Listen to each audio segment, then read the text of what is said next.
শান্ত তুলির ইচেরে পাকা মেয়ে আনিকা তার নিজের জামাইয়ের ছবি নিজেই শেয়ার করেছে। মুখ দেখে মনে হয় ভাজা মাছটা উল্টিয়েই খেতে পারে না, কিন্তু ভাই গো ভাই, মেয়েটা যে কি ইচেরে পাকা তা তো তার পোস্ট দেখলেই বোঝা যায়।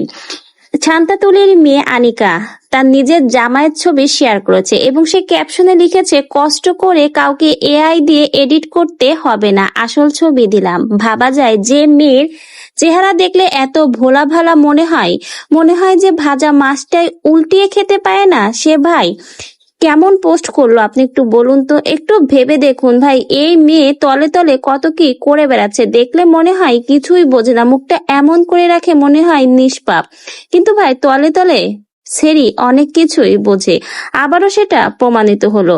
আর জাতি যেটা আগে থেকে ধারণা করে সেটাই কিন্তু দেখবেন শেষমেশ মিলে যায়। কিছুদিন আগেই শপিং মলে এই শান্তাতুলির মেয়েকে এই ছেলের সাথেই কিন্তু হাতে নাতে ধরা হয়েছিল। বলতে গেলে তখন নানা রকমের সমালোচনা এসেছিল, তখন কিন্তু একেবারেই তারা না স্বীকার করেছে, কিন্তু দেখুন সকলে যে ধারণাটা করেছিল শেষমেশ সেই জাতির ধারণায় সত্য হলো।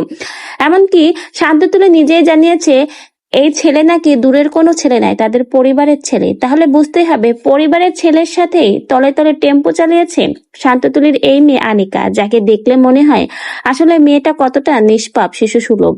ভাজা মাছটা উল্টেই খেতে পারে না, কিন্তু ভাই গো ভাই তলে তলে টেম্পো সে ঠিকই চালাতে পারে। অনেকেই এখন শান্ততুলির মেয়ের এই নিষ্পাপ মুখখানা দেখে বলছে, এত অল্প বয়সে মেয়েকে কেন বাল্যবিবাহ দিতে হবে, আরো কিছুদিন পরেও বিয়ে দিলে পারতো। কিন্তু ভাই যেখানে মেয়েই বিয়ের জন্য নাচানাচি করছে, শপিং মলে বয়ফ্রেন্ড নিয়ে ঘুরে বেড়াচ্ছে, সেখানে বাপ মা কি করতে পারে? বাপ মার কথা কি শুনবে? শোনার পর্যায়ে কি তারা আছে?